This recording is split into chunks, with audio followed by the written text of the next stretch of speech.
Hello everyone. We'll wait for a few more minutes and then we'll start.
Okay, so we'll start.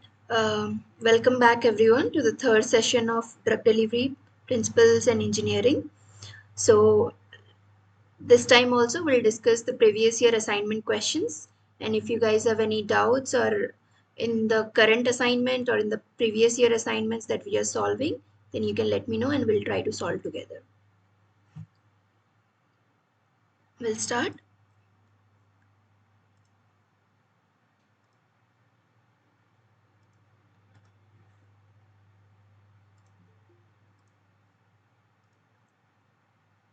So can anyone unmute and let me know if my screen is visible and I'm audible?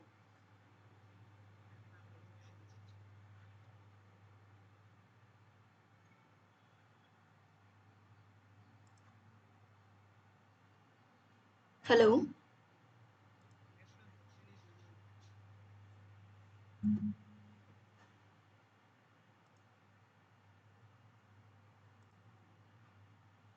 Can anyone unmute and let me know if I'm audible? Yes, ma'am. Okay, thank you. Ma'am. And is my screen visible to you guys? Yes, ma'am. Okay. Okay, so we'll start. So this week, the topics that were covered were controlled release, reservoir systems and non-erodible systems, controlled release of non-erodible and erodible systems, and hydrogels. Did you guys go through this week's lecture?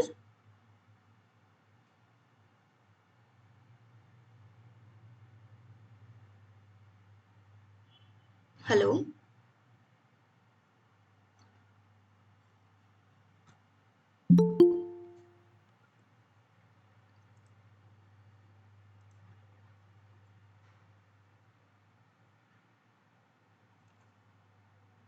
Did you guys go through this week's lectures?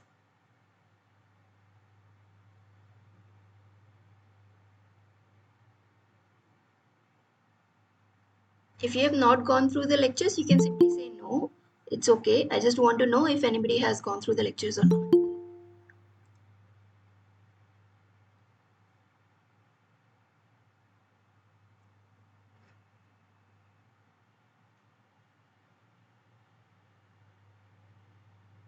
Can anyone unmute and answer? I need some participation here to go on, please.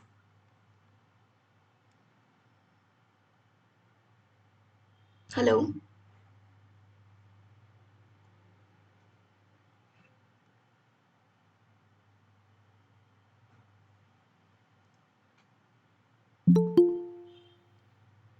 Am I audible? Hello?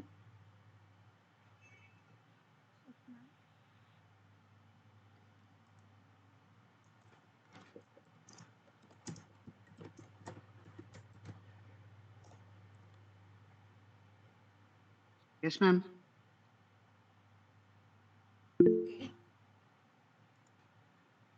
Now can you guys answer whether you went through the previous year lecture materials or not?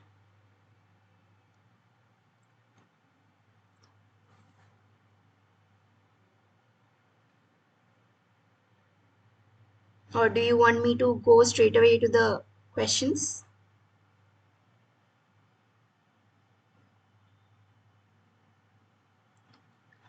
Hello.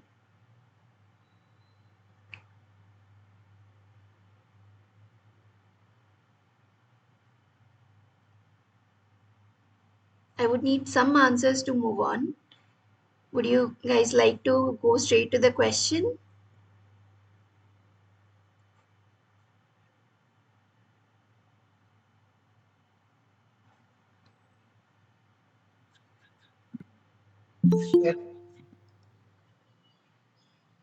Okay.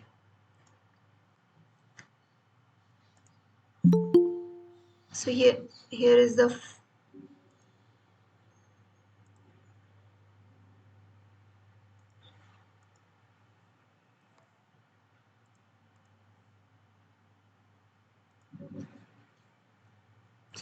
first question. What is not correct about reservoir systems with orifice type of implants? You have to choose two options. What is not correct? They can greatly increase circulation of the drug in the body. The device can be excreted in urine and sweat. Drug release generally follows first order kinetics. Example is Procardia XL tablets. The drug finds its way out of the orifice and the drug can be released by a swelling control mechanism. Anyone would like to volunteer?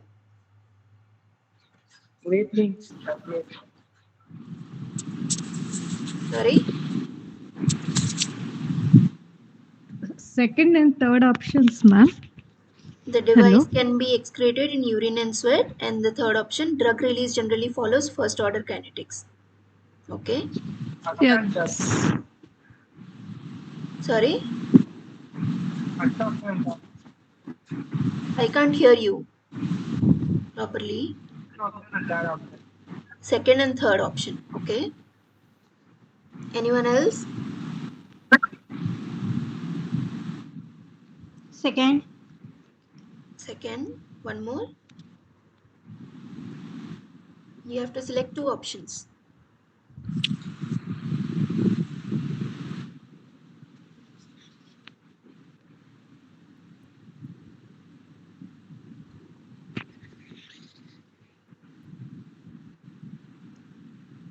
Anyone else would like to answer?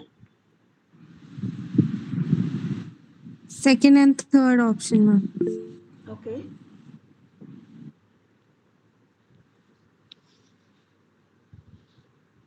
Okay. You guys are all correct. Correct answers are the device can be excreted in urine and sweat, and drug release generally follows first order kinetics. These two options are wrong. So last time also we saw this that the advantages of reservoirs are zero order constant release. So obviously the option that it follows first order kinetics is wrong. And here is an example of Procardia XL tablets that shows here that here we have a polymeric push compartment and a osmotic drug core. So when by diffusion, when water enters into the polymeric push compartment, the polymers it expands and then pushes the drug out of the orifice. So this is how the drug is released in these kind of tablets, and the half life of the drug is about 2 hours and it is secreted in feces. Okay, we'll move on to the next question. So the next question is assertion. When a controlled release formulation is placed in biological medium, it immediately releases some quantity of drug as a bolus. Reason, this burst effect is attributed to time history of the device, with older formulations allowing diffusion of some quantity of the drug to the surface. So what would be the correct option? Are both the statements true or false, or only assertion is false or reason is false? Both are true, ma'am. Okay. Anyone else? Both options are correct, ma'am. Both are true. Okay. Anyone else would like to volunteer?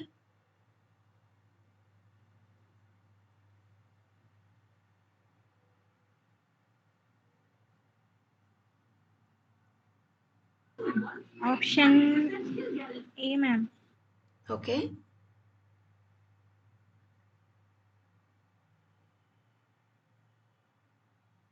Anyone else?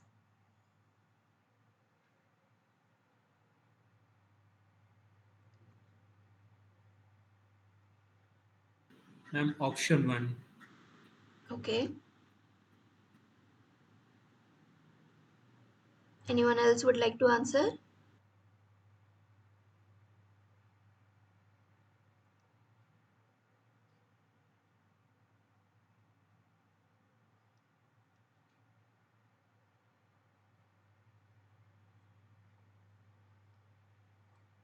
Okay. We'll look at the answer. Yes, both options are correct. So reservoir systems uh, are basically like this with a polymer membrane and drug loaded inside. So if the device is made immediately and we test the drug release, then it will take some time to get the drug from the inside to the outer membrane and then to the outside. So we see a lag effect. But in case of when the device has been prepared and kept for a long time and then used for drug release, so the drug has already traveled from the core to the membrane, so we see immediate release of some bolus amount and then there is a slow release of the drug. So this is a burst effect or lag effect based on whether the device is a fresh device or it has been kept for some time. In case of burst effect, the membrane is saturated with the drug and upon contact with tissue or aqueous medium, initial high level of drug release followed by steady state constant release. And device used immediately after fabrication, that is lag effect. Membrane is devoid of any drug and time for the drug to diffuse through the thickness of the membrane, and initial slow rate followed by steady state condition. So in both the case, either there will be a lag or log and then there will be a steady state release of drug. Okay, we'll move on to the next question. Avidin conjugated to polymeric biotin is a type of physical hydrogel, complex conservate, chemical hydrogel, ionotropic hydrogel, photo-linked hydrogel, or enzyme-linked hydrogel. Ma'am, option A. Physical hydrogel. Okay.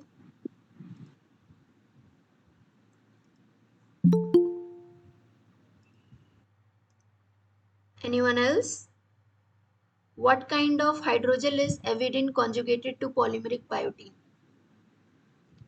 Physical hydrogel, ma'am. Physical hydrogel. Okay. Anyone else?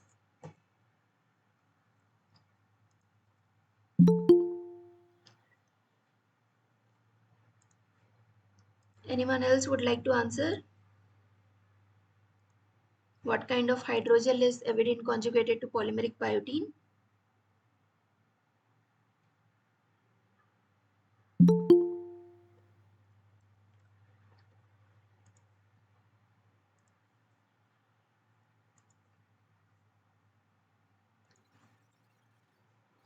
Chemical hydrogel. Okay.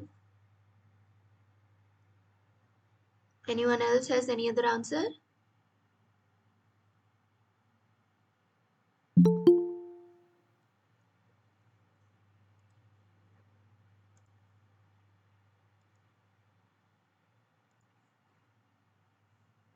Avidin conjugated to polymeric biotin? Anyone else has any other answer?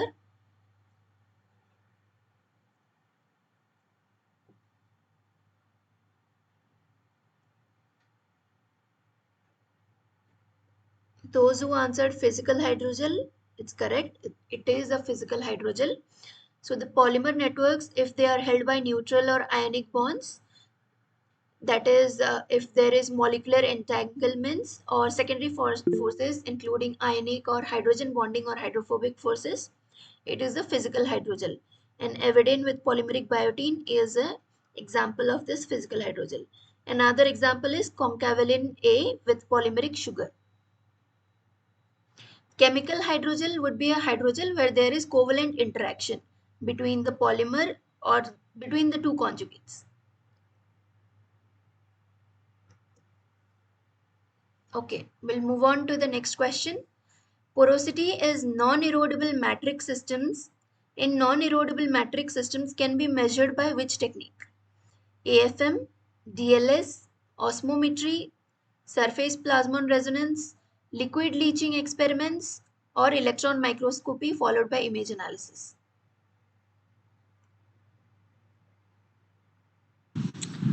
Ma'am, liquid leaching experiments.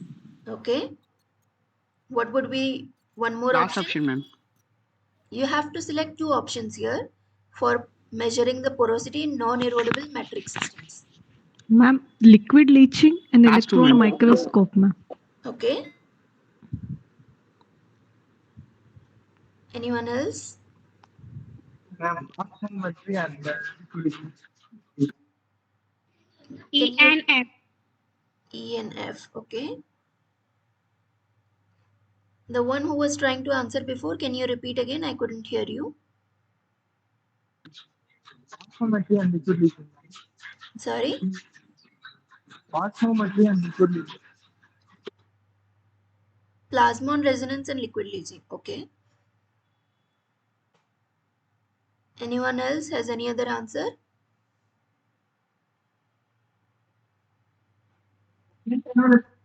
Last two options, ma'am. Okay. Liquid leaching experiment and image analysis. Okay.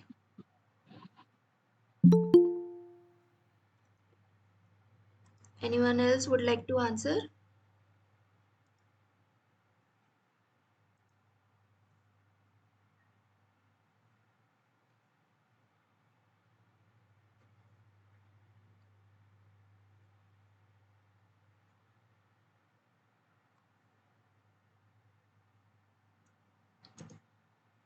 You guys were correct.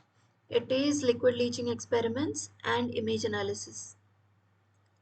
So the non-erodible matrix systems, the density and volumetric measurements can be, and also the porosity can be measured by density and volumetric measurements, along with liquid leaching and image analysis.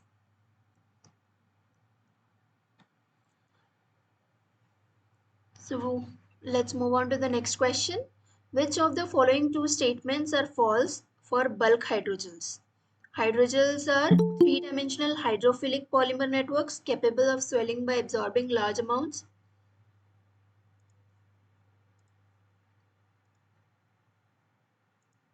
Okay, which of the following two statements are false for bulk hydrogels?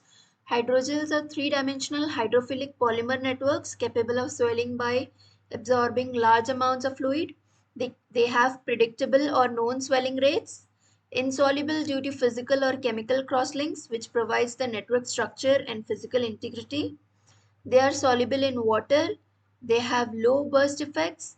They are used in contact lenses. They are suitable for all delivery routes. Which two statements are false?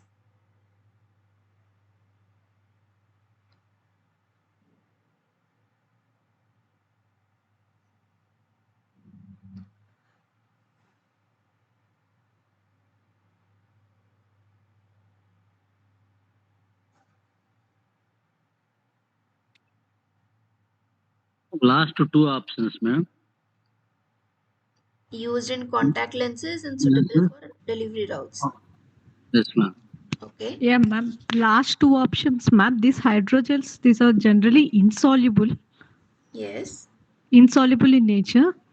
So I think the last two options, there are the soluble in water and the suitable for all routes. Okay. Anyone else has any other answers?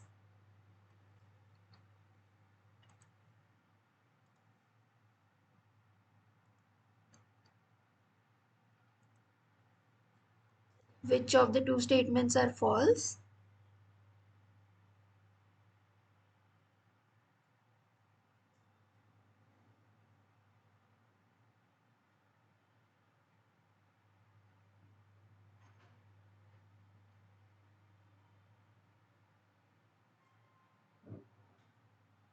Anyone else would like to answer?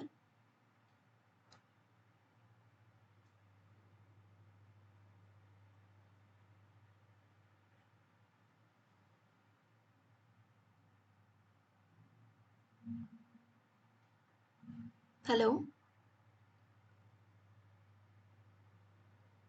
Am I audible? Yes. Okay.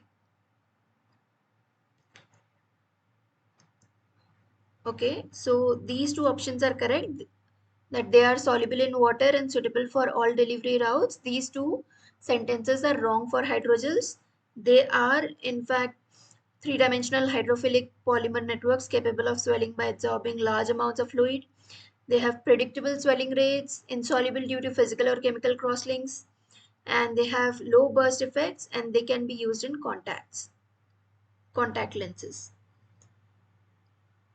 The only disadvantages are generally they have short release periods and not suitable for all delivery routes, which is one of the options here.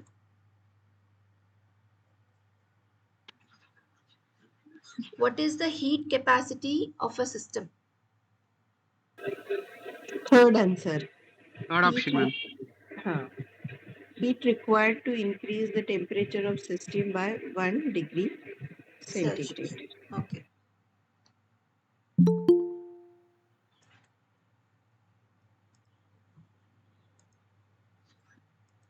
Yes, you guys are all correct. It is in fact heat required to increase temperature of system by 1 degree Celsius. Ma'am, please share fifth answer, ma'am. Sorry? Please share one more time fifth answer, ma'am. I'm unable to hear you properly. Can you repeat? Hello?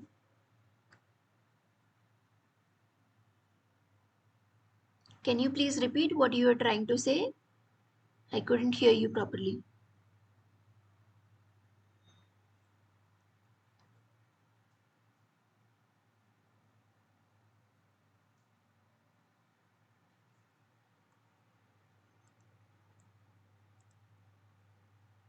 One more time, the fifth answer. Okay. So the fifth question was, which of the two statements are false for hydrogels? So hydrogels are basically three-dimensional hydrophilic polymer networks that are capable of swelling by absorbing large amounts of fluids, and they have predictable or known swelling rates. They are insoluble due to physical or chemical crosslinks, which provides the network structure and physical integrity. They are soluble in water. This sentence is wrong. They are not soluble in water. They have low burst effects. They are used in contact lenses. They are suitable for all delivery routes. Since they are insoluble due to physical or chemical crosslinks, they are not suitable for all delivery routes. So the correct options, so the correct answer here is these statements, they are soluble in water and they are suitable for all delivery routes are wrong.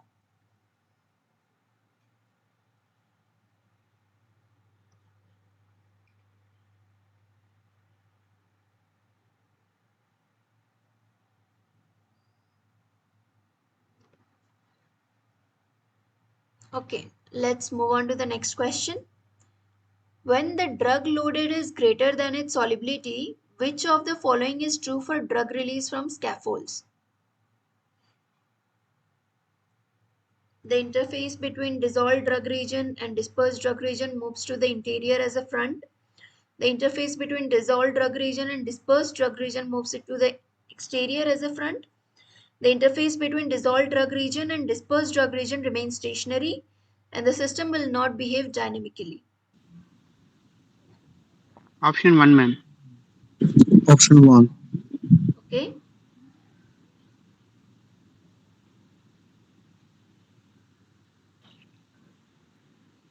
Option 1, ma'am.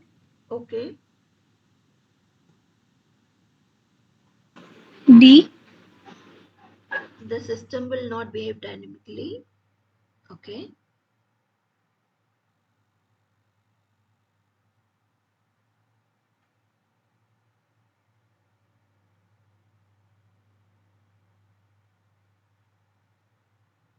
Anyone else has any other answer?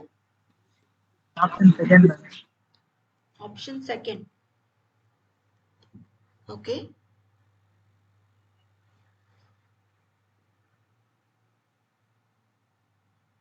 Anyone else?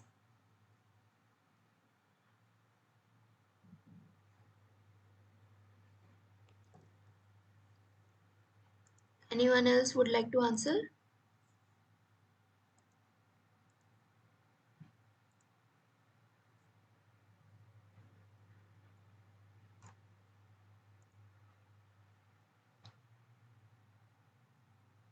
When the drug loaded is greater than its solubility, which of the following is true for drug release from scaffolds?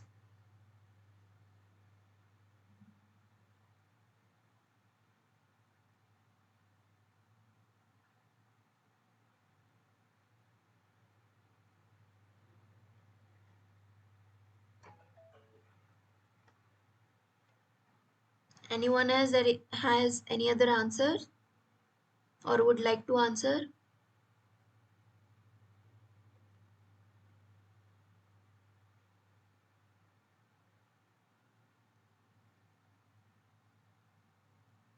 Okay.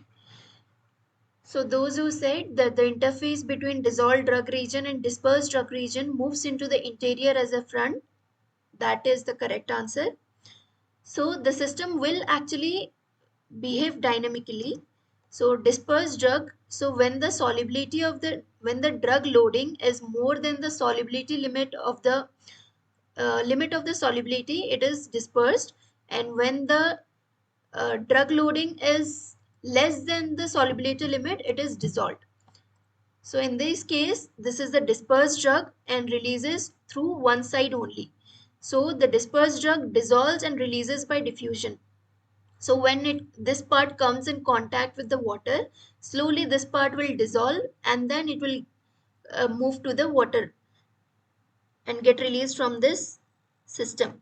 And this way, slowly the dissolution will continue and the dispersed drug and dissolved drug, this front, will move to the interior part of the system rather than the exterior part.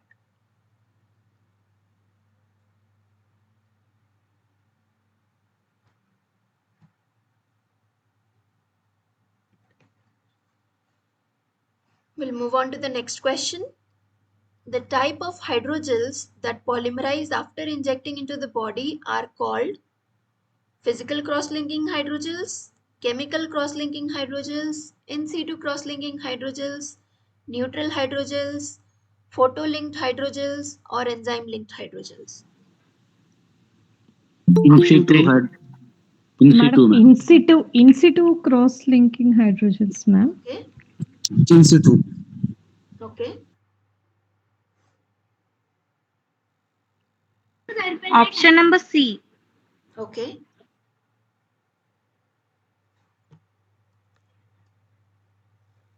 Anyone else?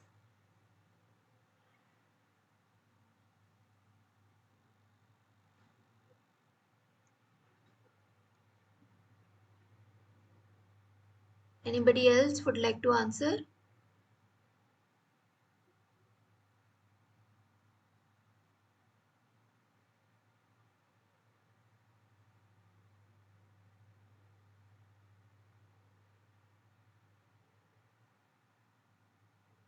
I guess in situ cross-linking, ma'am. Okay.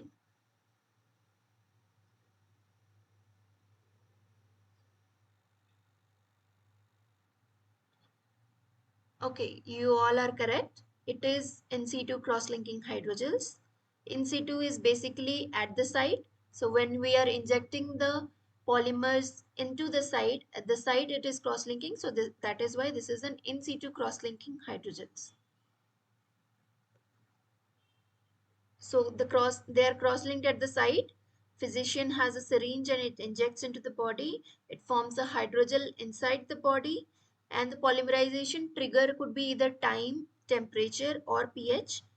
And the main disadvantages of these this hydrogel system is they may diffuse throughout the body and there is no control of the shape.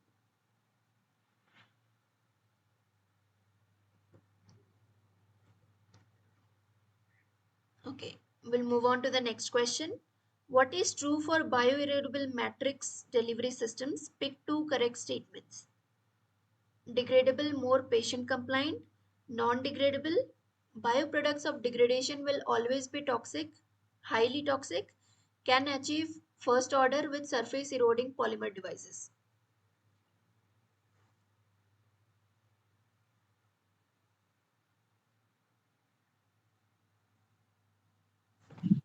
Option A and C. Okay, Option C, ma'am. option C. okay,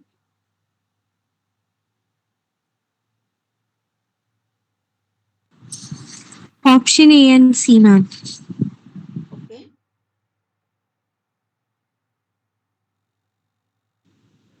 Option 1 and 4, ma'am.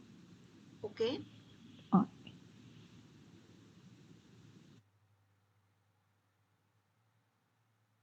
Anyone else?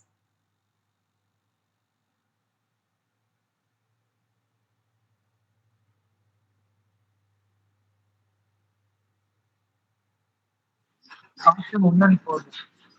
Okay,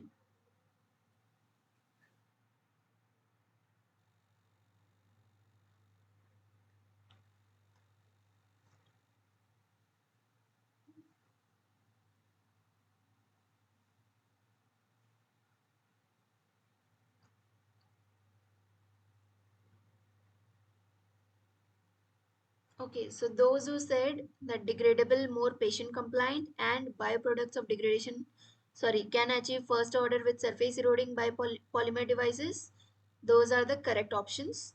So here it is bioerodible. So bio is erodible is obviously it is degradable. So that is why it is more patient compliant also. And since the word bio is involved, the byproducts of degradation will mostly not be highly toxic. These are bioerodible systems.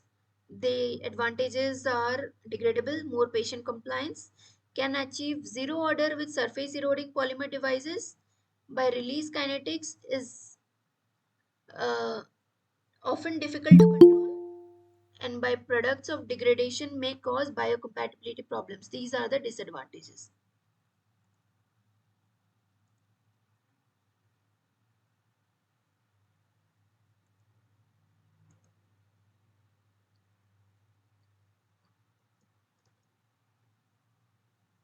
Okay, we'll move on to the next question. So this is the numerical problem. In a membrane reservoir system with 5 microns membrane thickness, 5 mg of drug is released after time t. If the desired drug release is 1 mg, what should be the thickness of the permeable membrane? Give the answer in micrometers. 1, ma'am. Sorry? 1, ma'am. Answer 1. 1.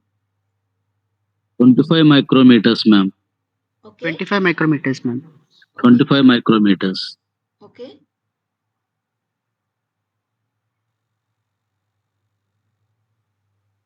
Anyone else?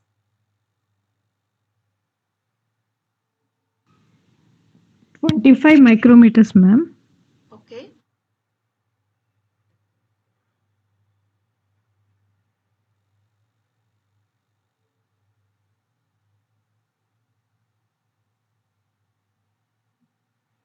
Anyone else has any other answer?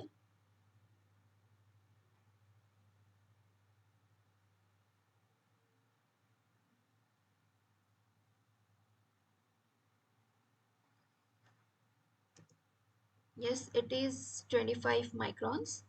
So the last time the formula that we used, that is amount of drug released MT is equals to A dk CST upon L, where A is the area, D is the diffusion coefficient, K is the partition coefficient, Cs is the loading amount, T is the thickness, T is the time, and L is the thickness. So here the drug release is directly inversely proportional to the thickness. So if we take the ratio of both the drug released and the thickness, we'll get 25 micron.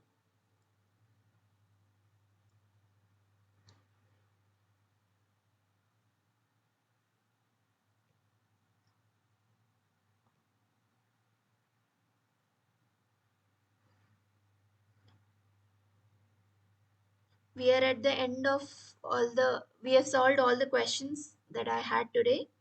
Anyone else, anybody would like me to repeat again? Any problem? Ma'am, can you please repeat first and second questions? Okay.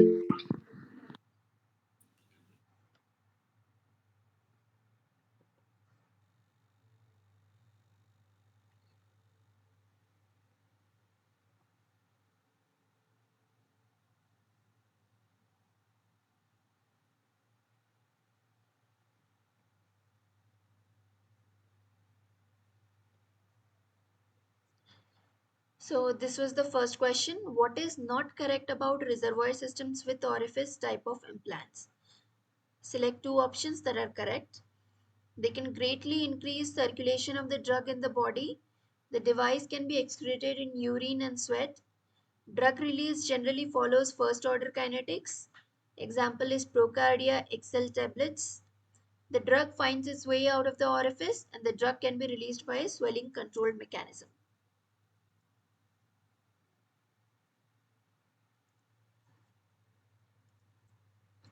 So here the correct answer was which of these are not correct? So the drug release generally follows a first order kinetics. This sentence is not correct. And the device can be excreted in urine and sweat is also not correct. So reservoir systems usually follow a zero order kinetics, and Procardia XL tablets is one example of that. Here is an schematic of how the drug release system works. It has an osmotic drug core and a polymerate push compartment. So when water enters through this semi-permeable membrane surrounding this drug core and the polymeric push compartment, the polymers expand and then pushes the drug out of this orifice. And in this case, the half-life of drug is 2 hours, and then there is sustained release for 24 hours, and after the drug release is done, the device is excreted in feces.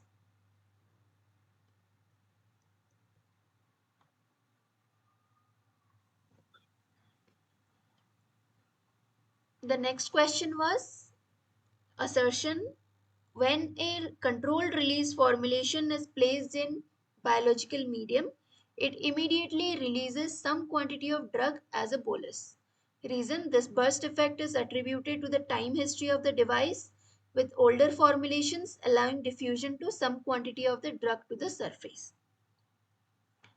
So here both the options are correct.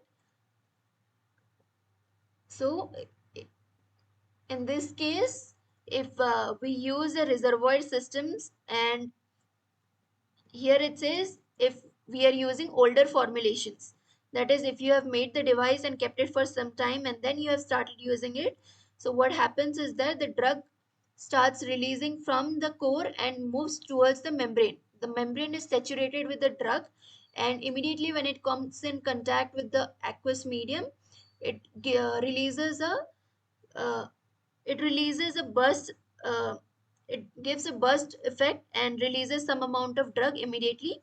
After that, it slowly starts releasing drug in a steady state condition. So this is a burst effect. Similarly, there is lag effect. If we are using the system immediately after formulating it, then the drug has not diffused from the core to the membrane. So it will take some time to move from the core to the membrane, and this is what will come in lag. And then after some time, we'll see a slow and constant we'll see a steady state release of the drug. So these are some of the lag and burst effects of reservoir systems. Anyone else would like me to discuss any other question?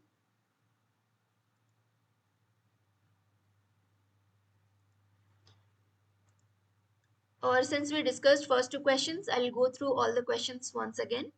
The third question was, avidin conjugated to polymeric biotin is a type of physical hydrogel, complex coservate, chemical hydrogel, ionotropic hydrogel, photo-linked hydrogel, or enzyme-linked hydrogel.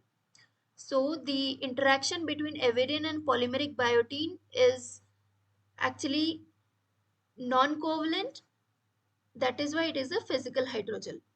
So physical hydrogels are basically polymer networks that are held together by neutral or ionic bonds, molecular entanglements, secondary forces including ionic, hydrogen bonding or hydrophobic forces, and these gels can form biospecific recognition. So here avidin and biotin has a specific recognition system. That is why, and they are not forming a covalent hydrogel. That is why they are not a chemical hydrogel, rather they are a physical hydrogel. Concavalin A with a polymeric sugar is another example of physical hydrogel.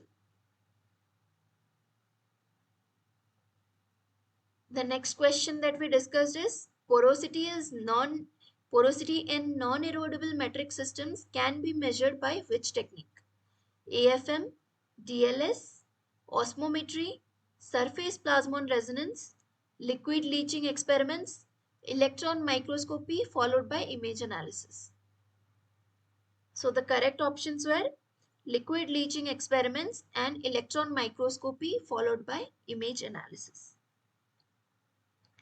So these are the non-erodible metric systems where the drug simply diffuses out of the membrane and the actual system does not degrade.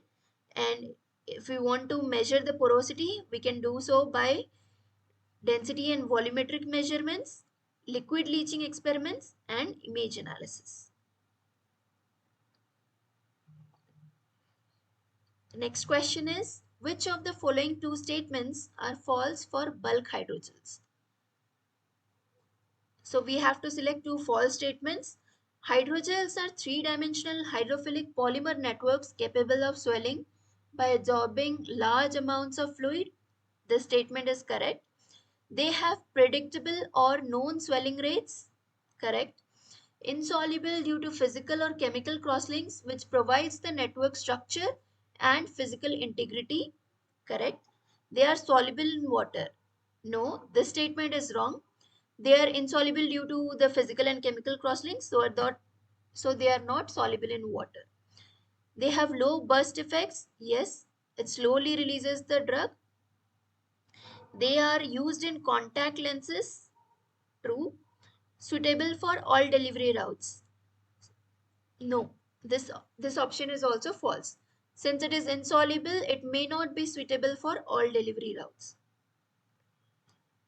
So here is the hydrogel, and the advantages, as you can see here, low burst effects, known or predictable swelling rates, reformulation of vehicle not necessary for different drugs, and the disadvantages are generally short release periods and not suitable for all delivery routes or targets. The next question was, what is heat capacity of a system? Here the correct answer is heat required to increase temperatures of system by 1 degree Celsius. This is the straight question. When the drug loaded is greater than its solubility, which of the following is true for drug release from scaffolds? The interface between dissolved drug region and dispersed drug region moves into the interior as a front. The interface between dissolved drug region and dispersed drug region moves into the exterior as a front, and the interface between dissolved drug region and dispersed drug region remains stationary. The system will not behave dynamically. So here the correct answer is the interface between the dissolved drug region and the dispersed drug region moves into the interior as a front. So first of all, what is the dispersed drug region and dissolved drug region? Dispersed drug is when the loading of the drug is more than the solubility limit of the device of the system, then it is dispersed. But if the loading amount of drug is less than the solubility limit, it is dissolved. And the system will behave dynamically. So here is the system where the drug is dispersed throughout the system and it can release only through one side. And when this side comes in contact with water or some other solvent, that the drug is dissolved, that the drug dissolves in easily. So the drug will slowly dissolve in that system, and this front, that is the interface between the dispersed drug and dissolved drug, will slowly move towards the inside.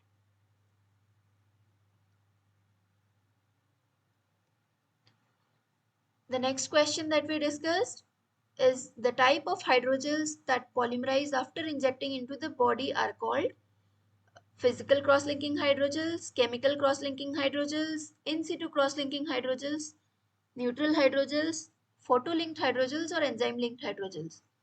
So the hydrogels that polymerize after injection into the body are in situ cross-linking hydrogels.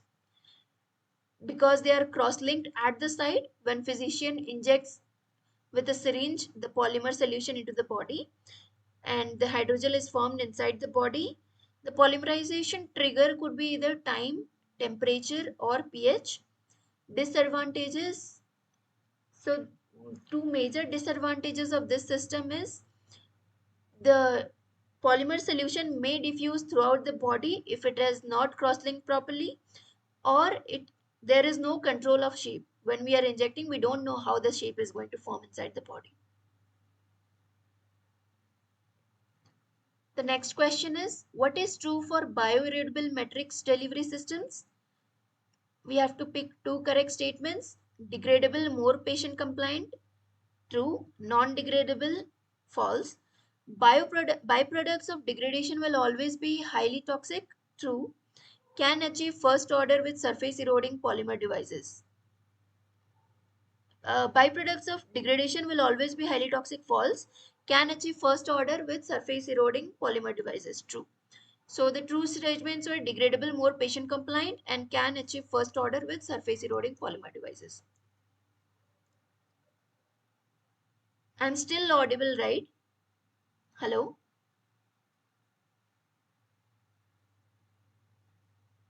Yes, ma'am, audible. Okay.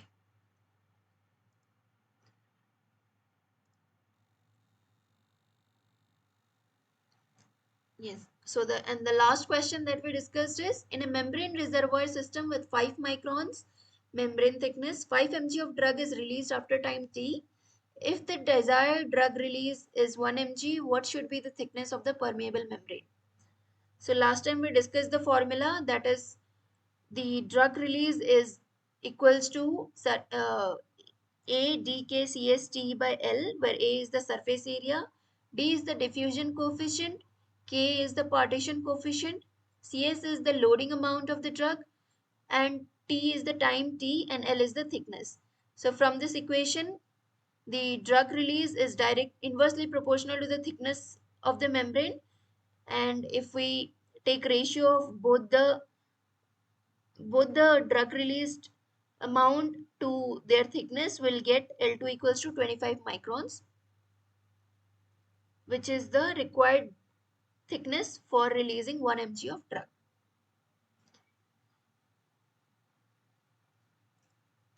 Okay. So anybody else has any other question or doubt?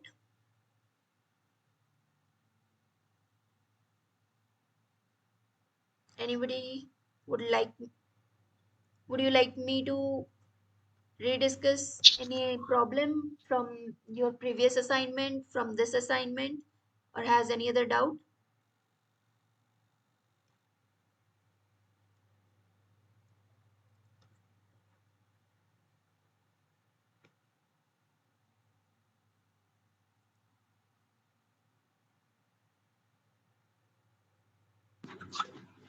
Ma'am, Yes. ma'am, in last question, we have answer for titrating it 4.8 to 5.2. I I can't hear you. I'm in block 10 question. In last question, Give answer for type rating 4.8 to 5.2. 24.8 to 25.2. This is the range.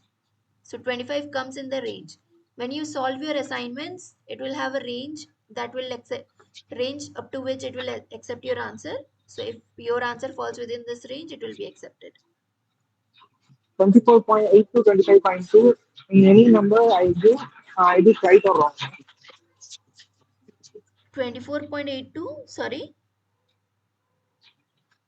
In 24.8 to 25.2, in between any numbers I will give in my Yes, assignment. yes. Even if you select 24 point, even if you put in 24.9, it will be correct. Sure, thanks. Okay.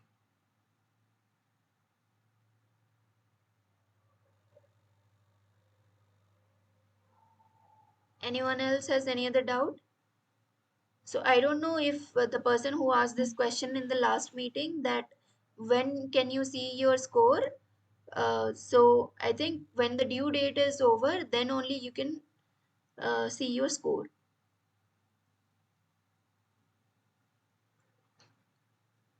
Anyone has any other doubt? No, ma'am. Okay.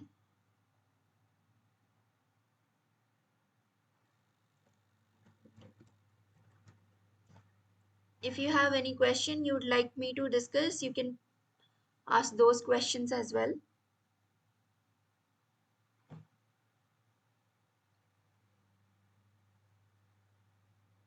Good evening, ma'am. Yes, good evening. Ma'am, in the week 1 assignment, Yes, a polydispersity index. polydispersity index, okay. So I calculated that and I arrived at the value of 1.006. Okay. So I put the same value, but it was treated as a wrong answer. 1.006. Yes, ma'am. So if it is 006, then you could have simply put 1, right? Okay. If you put 1, then I think so. Right now, as I showed here, I think the correct answers are in a format like this. Up to 1 decimal point it is giving, so 24.8 to 25.2. So if your answer is coming, suppose 25.004, then instead of writing 25.004, you can simply write 25. That will accept your answer as the correct answer. Okay. Thank you, ma'am. Yes.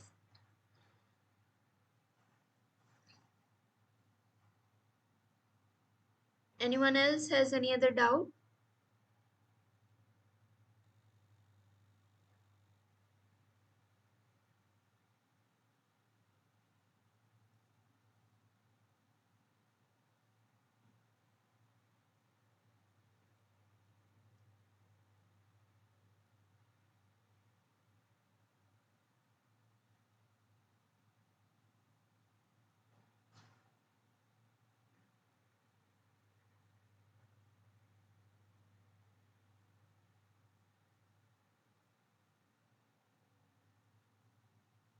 Anyone else has any other doubt or want me to rediscuss the questions again?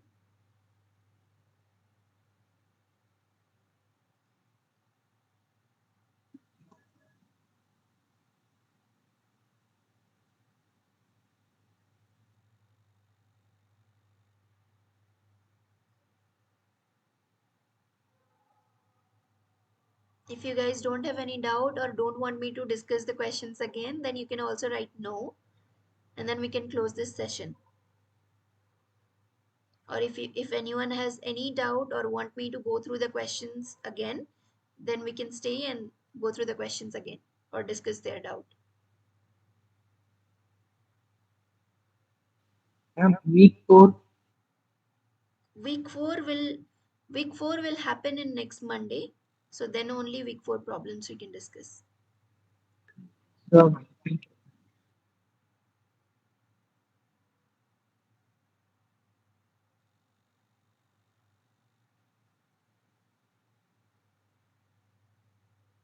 these are the previous year questions. These assignments are based on the lectures that are given for that particular week. So that's why we are going week wise. So when you cover the next week's lectures, then we can solve the next week's assignment, because that will be based on those lectures.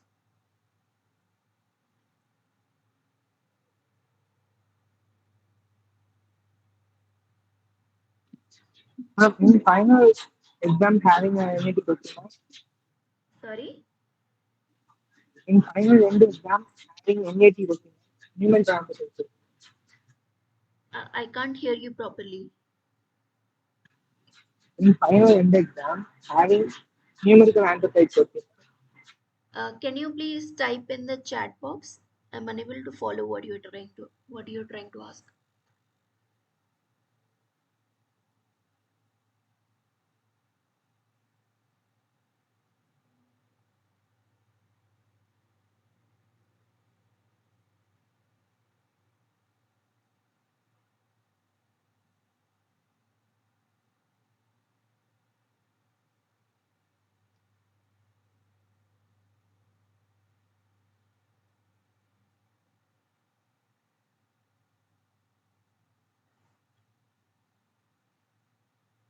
What do you mean by NAT types questions?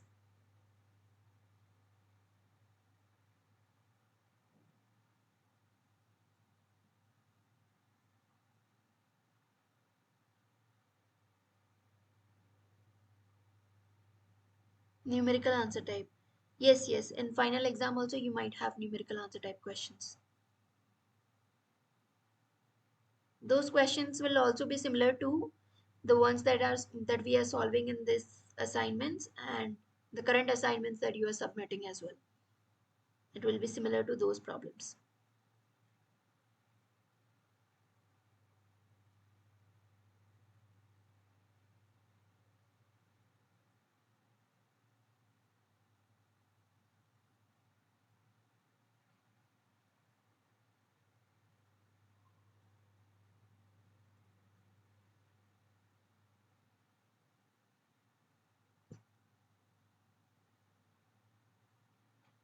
Okay, if nobody has anything else to discuss or anything else to ask, can you at least unmute or type that you want me to close the session?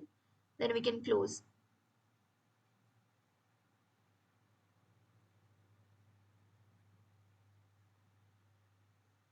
You're welcome.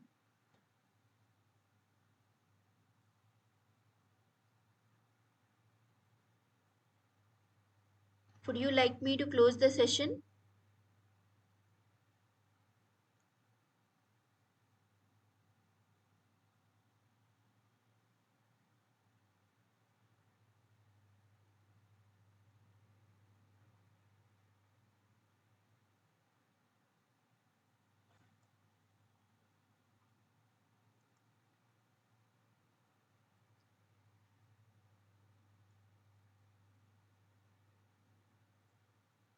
Okay, Vijay has said that I can close the session. What about everyone else? Shall we close the session? Or you have something to ask or say? Okay.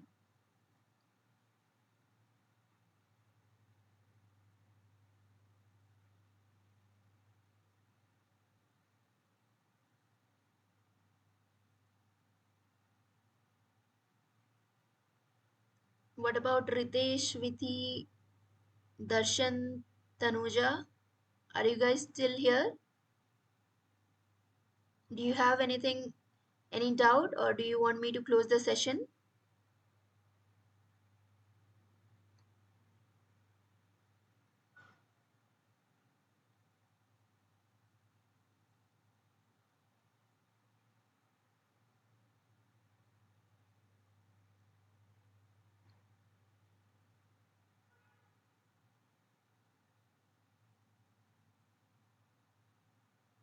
Okay.